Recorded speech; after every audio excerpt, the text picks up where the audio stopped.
Muy buenas con todos. En esta oportunidad les vamos a hablar un poco más del tema de factoring. Como temas a tratar tenemos la conceptualización, la relación con las NIF o NIC, el análisis. Primeramente hablaremos de la conceptualización. ¿Qué es el factoring? El factoring es una herramienta financiera que permite a las empresas ceder sus documentos por cobrar, como facturas, letras, pagarés o recibos, a empresas dedicadas al factoring, a cambio de un financiamiento inmediato. Las empresas factoring se dedican a comprar documentos de cobro con el objeto de cobrar una comisión o un porcentaje de descuento.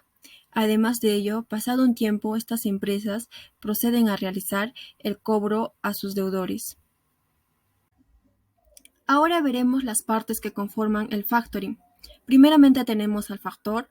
Es una institución financiera autorizada por la superintendencia y es quien se encarga de ejecutar la gestión de cobro de dichos documentos.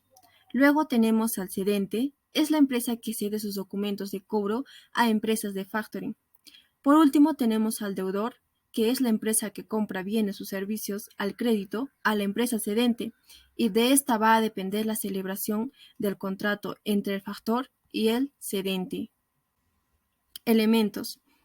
En la resolución de la SBS número 4358-2015, Reglamento de Factoring, Descuento y Empresas de Factoring, en el artículo 4 indican qué elementos como mínimo debe contener un contrato de factoring. Primeramente, la razón o denominación social y domicilio de las partes, la identificación de instrumentos que son objeto de factoring, el precio a ser pagado por los instrumentos y forma de pago, y si es necesario la retribución correspondiente al factor, el responsable de realizar la cobranza de los deudores, y en el momento a partir del cual el factor va a asumir el riesgo crediticio de los deudores. Ahora bien, como en todo existen aspectos a favor y aspectos en contra que se deben de considerar si es que se quiere optar por el factoring. Como ventajas tenemos la obtención de liquidez. Las empresas de factoring otorgan liquidez de manera inmediata, ya que este es un instrumento financiero que está respaldado únicamente por las facturas. No pierde capacidad crediticia. Las empresas factorada no está sujeta a evaluación de crédito para obtener este tipo de financiación. La gestión de cobro. La empresa se va a despreocupar de toda la carga administrativa que involucra el cobro a los clientes. La capacidad de ingreso financiero. Esto se da ya que la empresa no tendrá que esperar plazos para recibir el pago. Como desventajas tenemos la comisión elevada. Las empresas de factoring suelen cobrar una comisión por cada operación en función del crédito. Genera desconfianza a los clientes. Para los clientes, que una empresa externa esté reclamando el cobro de los documentos por cobrar puede afectar a la confianza en la relación entre ambas empresas. Además de ello, se corre el riesgo de crear inseguridad en los clientes sobre el estado económico de la empresa. Además de ello, las operaciones superiores a 180 días no son objeto de factoring, ya que se consideran operaciones de largo plazo. A continuación hablaremos del factoring y su relación con las NIC o NIC. Las NIC o NIC optan por el criterio de estudiar detalladamente cuánto se considera que se ha transgredido sustancialmente los riesgos y beneficios inherentes a la propiedad de los créditos cedidos, en cuyo caso se pueda dar de baja del balance. Sin embargo, no profundiza en el desarrollo de los asientos contables. Tratamiento del factoring en las NIC o NIC. La NIC 39, Instrumentos Financieros, reconoce y valora en concreto cuánto se regula la transferencia de un activo, ya que muestra las distintas situaciones en las que se pueda dar de baja o no los activos cedidos.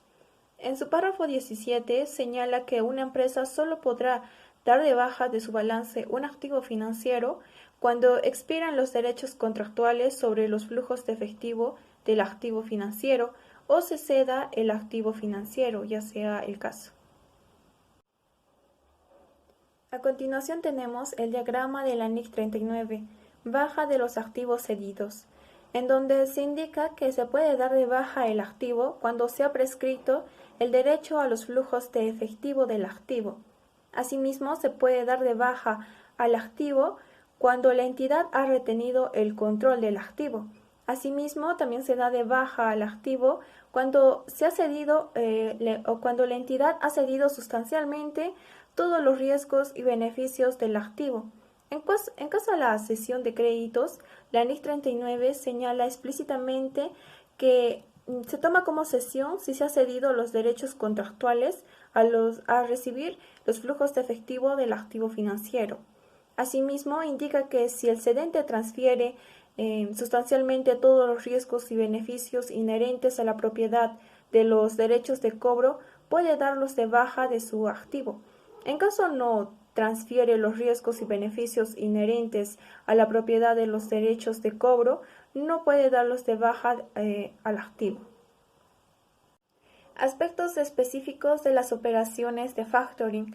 Uno de los aspectos específicos vendría a ser el riesgo de crédito, donde en la problemática se indica que algunos auditores consideran que las deudas de las administraciones públicas con un excelente rating no deben de darse de baja si en la práctica no existe ningún riesgo real. En tal sentido, la situación económica del cedente no puede variar por la transmisión legal de los créditos, ya que el riesgo por parte del factor no puede ser considerado como argumento para el desconocimiento del crédito. En cuanto a la solución, si la cesión cumple con la NIC 39, es decir, la de transferir de manera sustancial los beneficios y riesgos, el cedente puede dar de baja de su activo los créditos cedidos. El siguiente aspecto a mencionar vendría a ser el riesgo en el retraso de pago, donde en la problemática se hace mención que los auditores no permiten dar de baja los créditos cedidos si el cedente asume un periodo de retraso superior al de lo habitual, ya que se podría interpretar que no se ha traspasado el riesgo de impago. En cuanto a la solución, los auditores permiten que el cedente dé de baja de su balance los créditos cedidos, cuando asumen la cobertura durante un periodo razonable posterior a la fecha de vencimiento del crédito cedido. El siguiente aspecto, cesión parcial de activos, consiste en que se cede una parte de los créditos, por ejemplo el 92%, y el 8% queda a cargo del cedente. Algunos auditores consideran que no se puede dar de baja estos créditos en los casos que el nivel de impagos es justamente el 8%. En cuanto a la solución, la NIC 39 señala que si la parte cedida cumple con lo señalado en el párrafo 17, la parte cedida debe de dar de baja dicho activo. Y por último, el sistema de financiación en cuenta.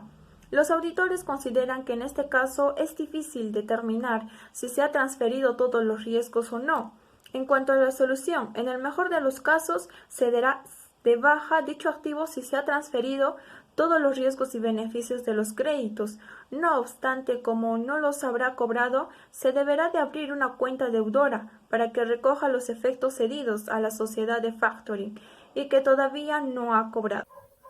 A continuación se tratarán los análisis contable, tributario y financiero. Vamos a comenzar por el primer análisis, que es el contable. ¿Qué se entiende por el factoring?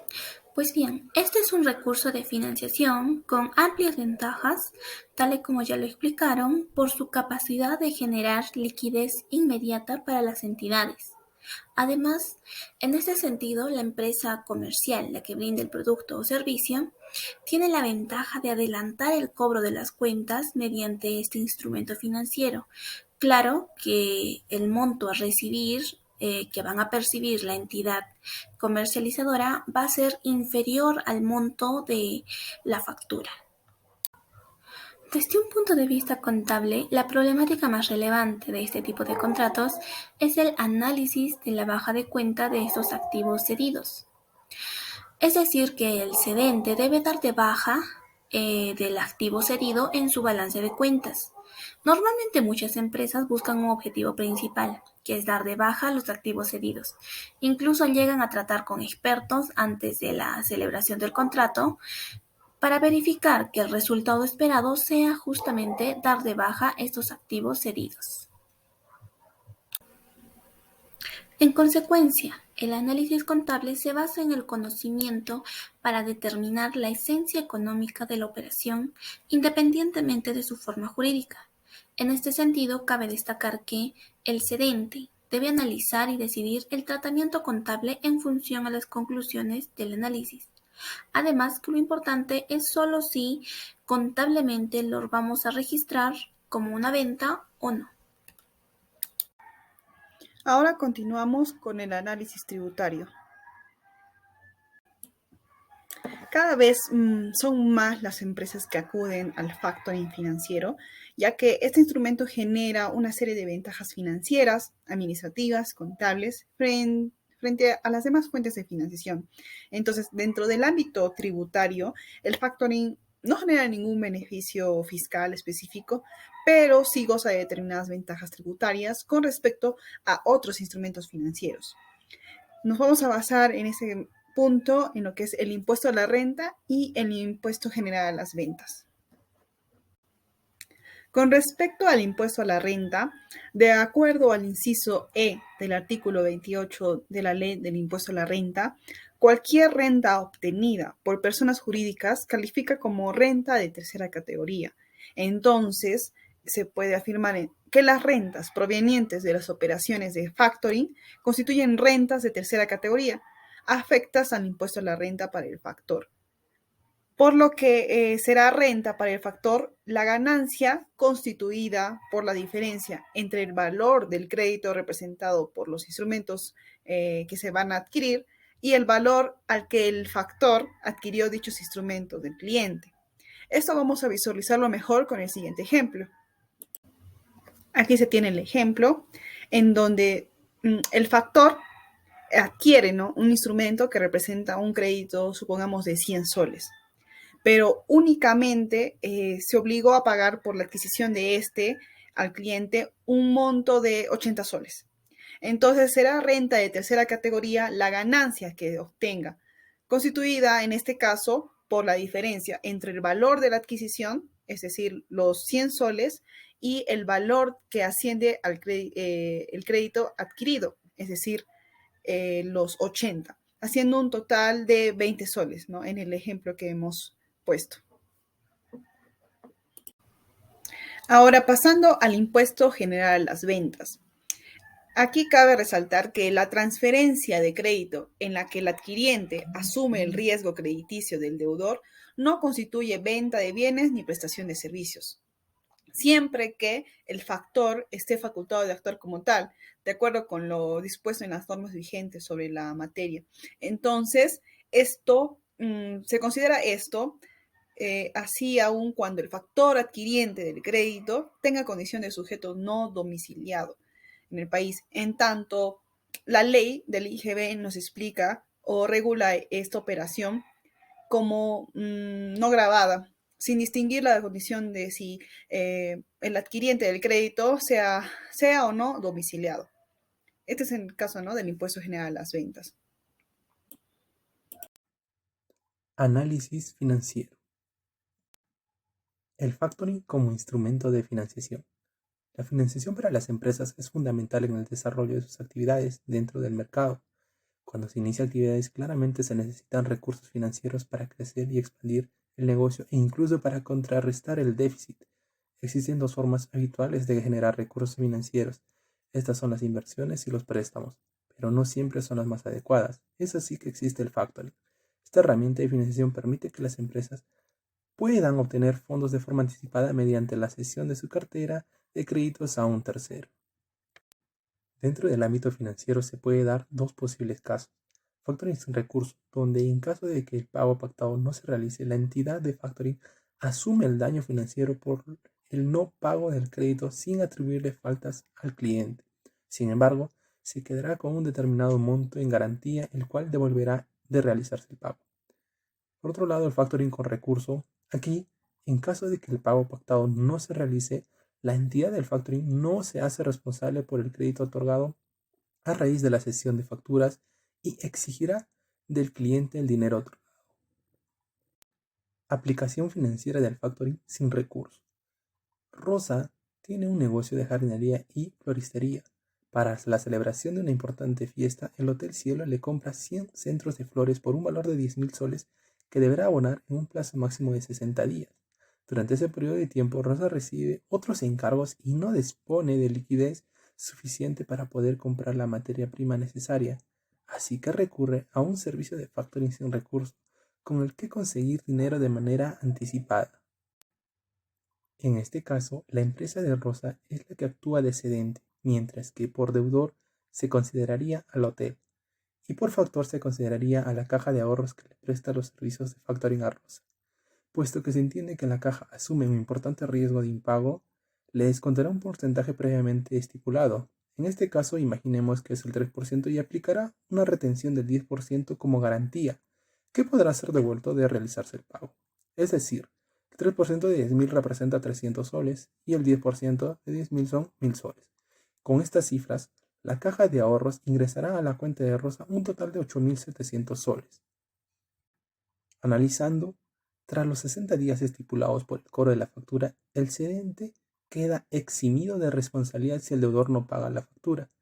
Y si el hotel pagara la totalidad de los 10.000 soles, la caja habrá ganado 300 soles y devolverá el monto retenido de 1.000 soles como garantía, pero Rosa dispondrá de liquidez sin tener que esperar 2 meses al cobro de la factura.